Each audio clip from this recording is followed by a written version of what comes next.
Welcome to Dyslexic Life with Jo Rees, the podcast, Season 3, Episode 14.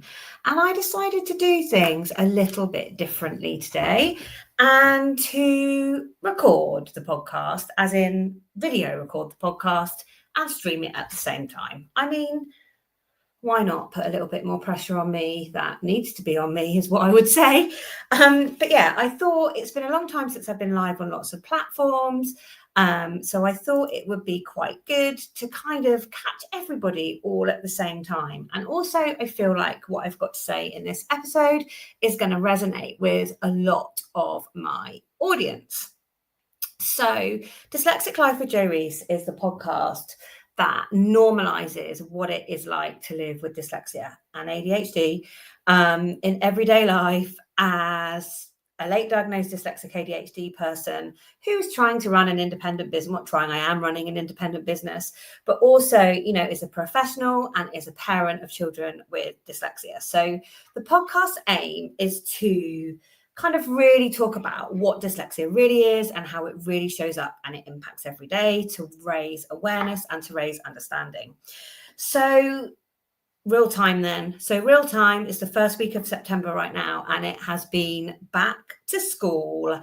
And I'm not going to lie, it's been back to school lastminute.com a little bit in this house. Well, outsiders would say it's lastminute.com, but I would actually say we are doing everything at exactly the right time. So last weekend, because I'd had lots of kind of comments, lots of messages from parents that were feeling quite anxious about the return to school too, feeling quite unorganized, I decided to create a pop-up parent community called The Pod, Parents of Dyslexics. And last weekend, I actually showed real time how my method and my approach for getting back to school. So Friday, Saturday, Sunday, Monday, I did a little live with a little group of people that had signed up and also provided them checklists and things to help them manage their time. And I talked them through why I leave things to the last minute or appear to the outside to leave things to the last minute, and how that is associated to my dyslexia and ADHD, but also how it helps me manage it. So I have tried every year I don't anymore, but when I first had children, every year, and I was still working in school at the time when I first had children, I was still a teacher, every year at the start of the summer holidays, I would say, by the end of the first week of the summer holidays, I will have everything I need ready for the first week back at school. And I'll be super organized this year. And every year, for whatever reason, that just didn't happen. Or I'd get bits of it ready, and then it would all go kind of out of the window. And then it would come to the week before and I'd got some bits ready and got not bits ready. And it was even more strain on my working memory. So actually, I decided to embrace that we would actually get ready for school the last week of the summer holidays. And that was totally fine. Another one of my strategies was they never had everything all new in September, partly because I had 3 children and the cost was too much to get it all at once. But like we would kind of find secondhand stuff or we would just buy bits and pieces throughout the year. Like we had a bit of a routine. So for example, quite often they got new shoes at Easter because I would find in springtime they'd had a bit of a growth spurt. So we would kind of buy stuff as we needed it rather than get it all in September. So that meant that in September, there wasn't anywhere near as much to get ready. But the other thing I found was the one year I was super organized at the start of the summer holidays, it didn't help me with the transition because as dyslexic ADHD people, and I can only speak on behalf of myself being a dyslexic ADHD person and kind of my experiences in my house and what I know about dyslexia and ADHD, is that we love the summer holidays. People with dyslexia and ADHD love the summer holidays because they love the reduce in strain on working memory and processing. We love the lack of routine. We love the fact that actually we can go all out 1, 2, 3 days in a row, but actually if we need to have a PJ day the next day or a later start, we can do that. Whereas like once we start school and once we start the school term, it's like go, go, go, go, go. Like there's no downtime. So actually that transition from the school holidays back to school can be really tricky. And for me personally, and for us in our house, we use that getting ready and getting our heads back in the game to support us in moving our mindset from feeling like we're loving summer to getting back to school. The other thing is, I think, we start getting ready in the last week. Some people would say that's last minute, but it's not last minute, is it? Because there are 7 whole days at that point to get ready for school. And, there is school uniform in all of the shops everywhere.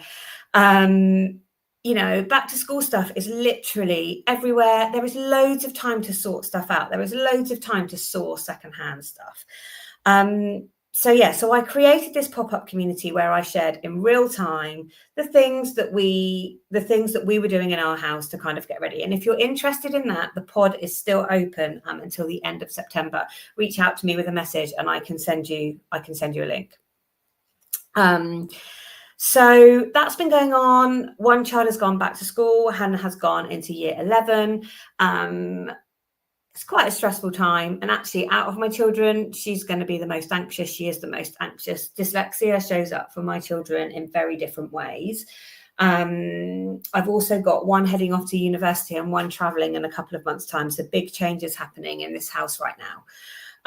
But we've gone back to school today, but I just want to share this with you. So lots of you probably follow me on social media anyway. That's why you're watching this now, but it's quite interesting. My youngest sneaked a little clicker that I've got and took that to school with her on the first day back to school because she'd preempted, I didn't know she'd taken it, but she preempted that GCSEs was going to really be a really hot topic.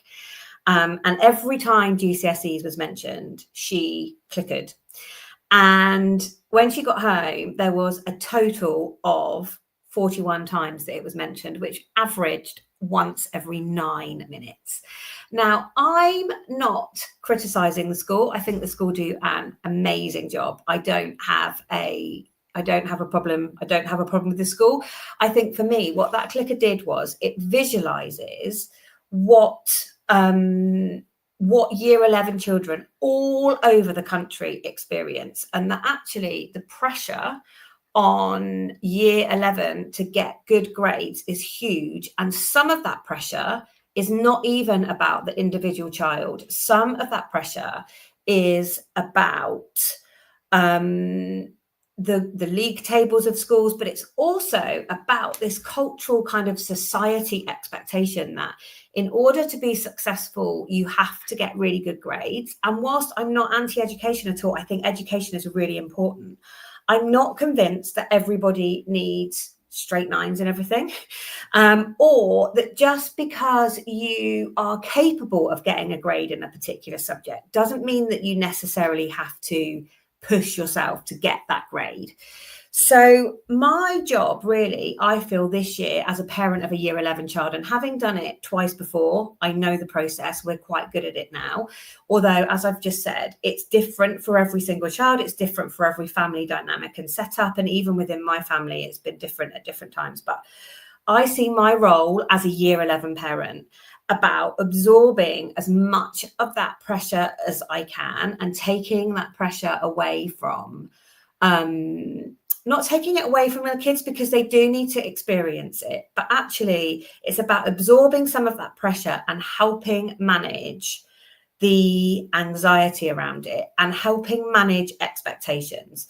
So little tip here, if you know somebody taking GCSEs, what I've done with my own children, what I've done with all of my godchildren, any children in my family, and also young people that I've mentored before in the past, is we do a little exercise, and you can do it at the start of year 10, but definitely at the start of year 11, we revisit it and we write down the GCSEs that they are taking.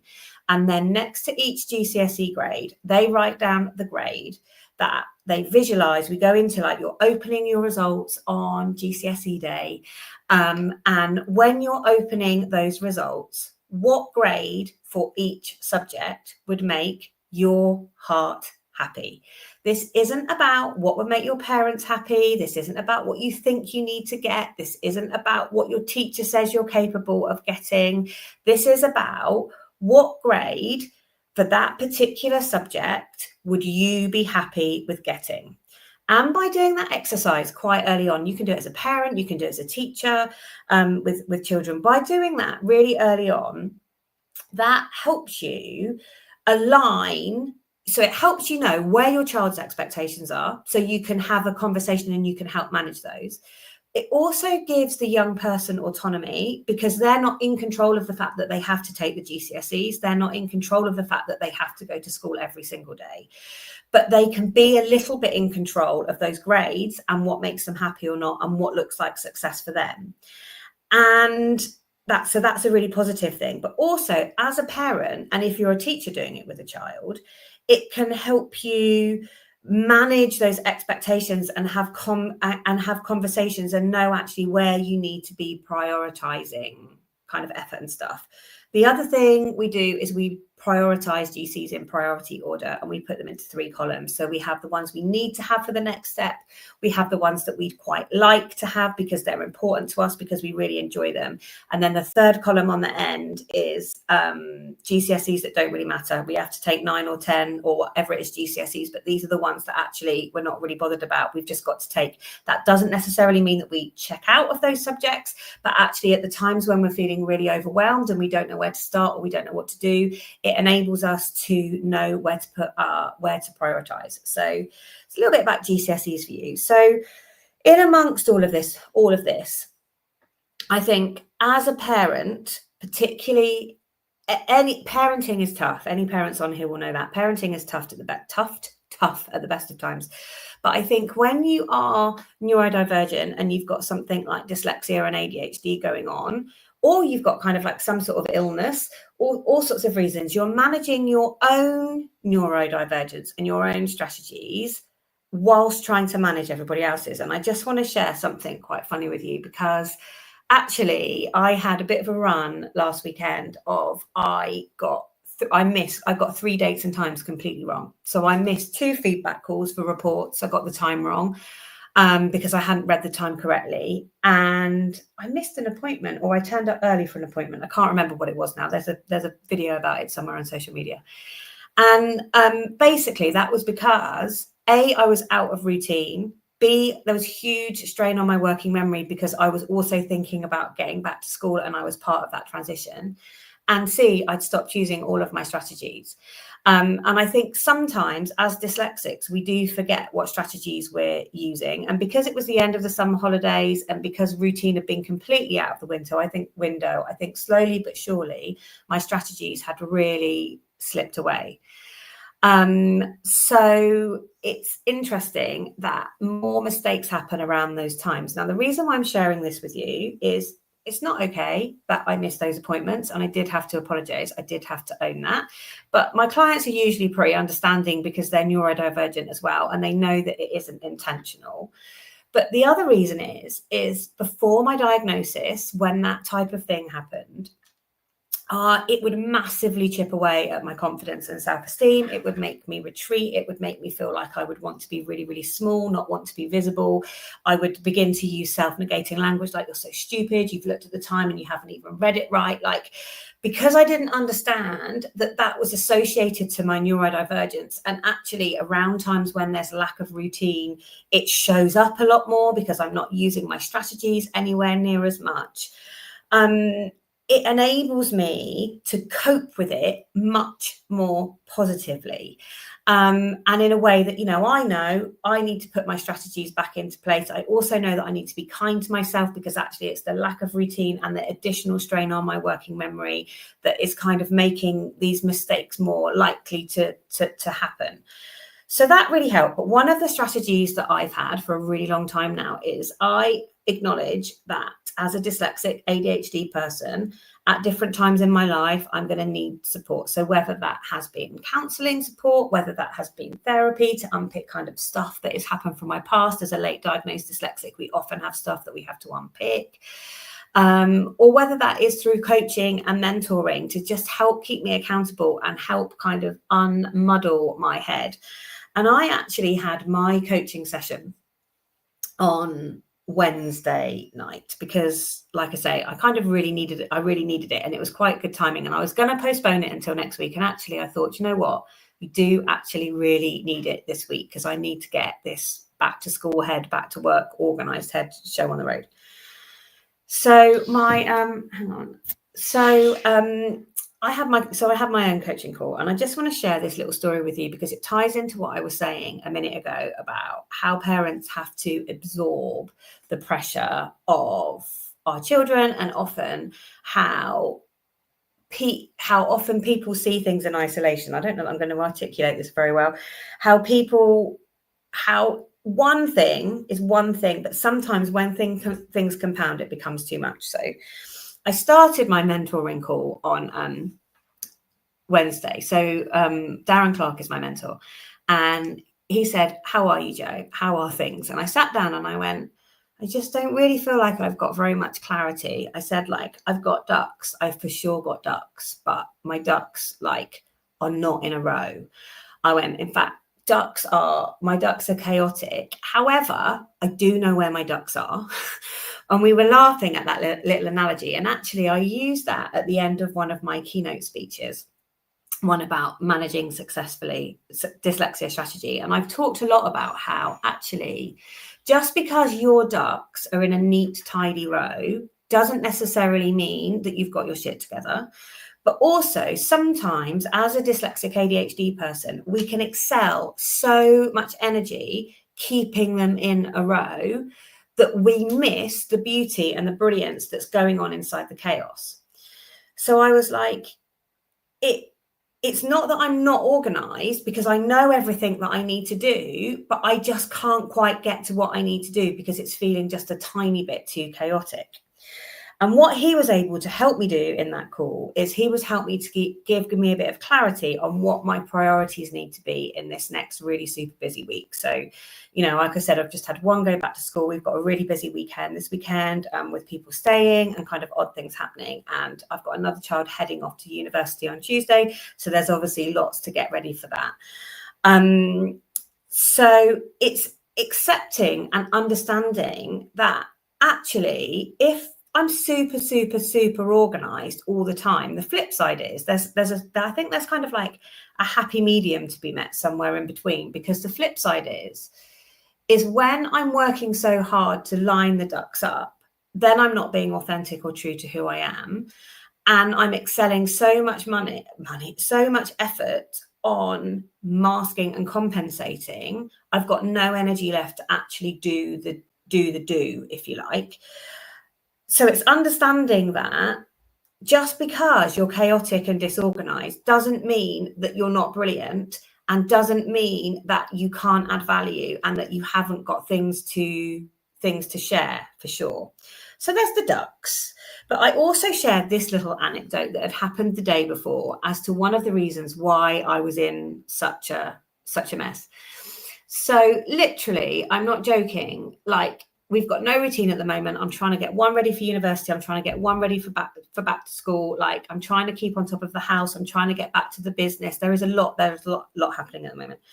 And on Tuesday, all I wanted to do was finish sending 3 emails. I had 45 minutes to do that. That should have been totally doable. Should have been. I wanted to send those 3 emails and then switch off for the evening, because my daughter was in her final ever production for a little while on the Isle of Wight. And I really wanted to know that I'd sent those emails and could go off and enjoy that. Well, it was not meant to be, because the kids hat-tricked with my husband thrown in. So one child phoned me up and asked if I could put some water on for their pasta. So that was one phone call that I had to kind of abandon what I was doing, go and put the water on and then come back. So literally I'm just sat down and I'm writing the next bit, and the next child phones because they'd forgotten something, and could you go and find it for me? I think I've left it here, la la la.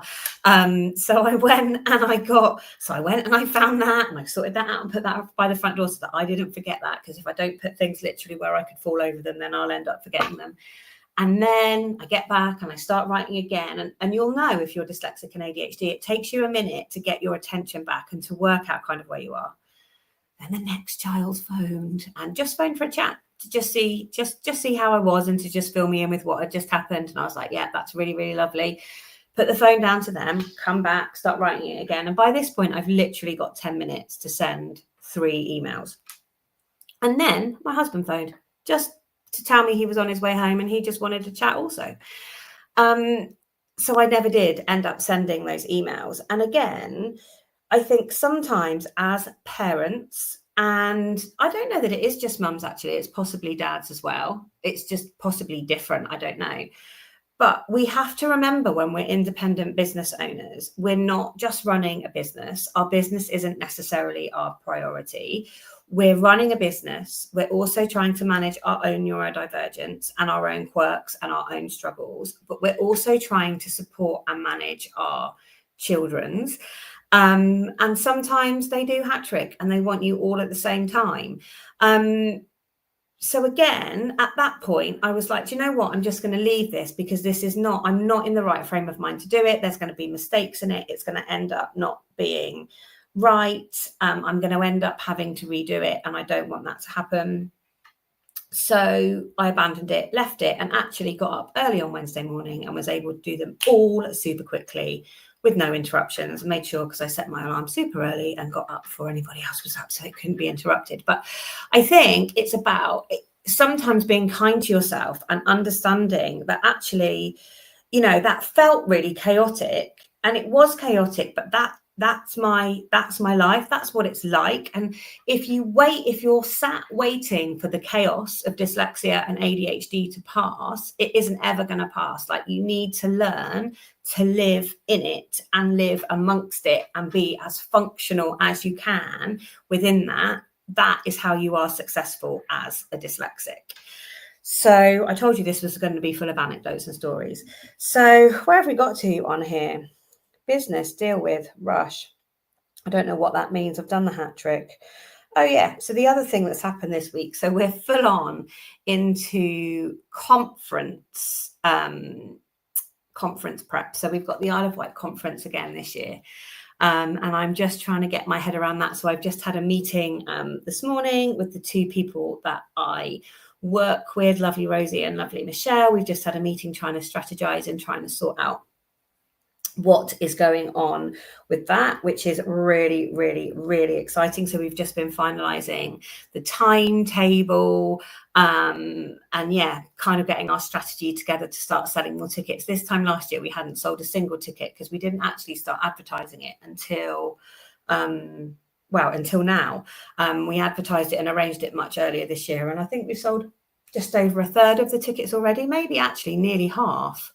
So it's going really well. So we've got loads of time. And I've just realised this is the Dyslexic Life of Jo Rees, the podcat, not podcast, because I've missed the S. And that there sums up what is going on in my life right now in terms of the impulsivity and the strain on the working memory and just so much happening. But, it is what it is. I told you it was real, and that is dyslexia in action right there.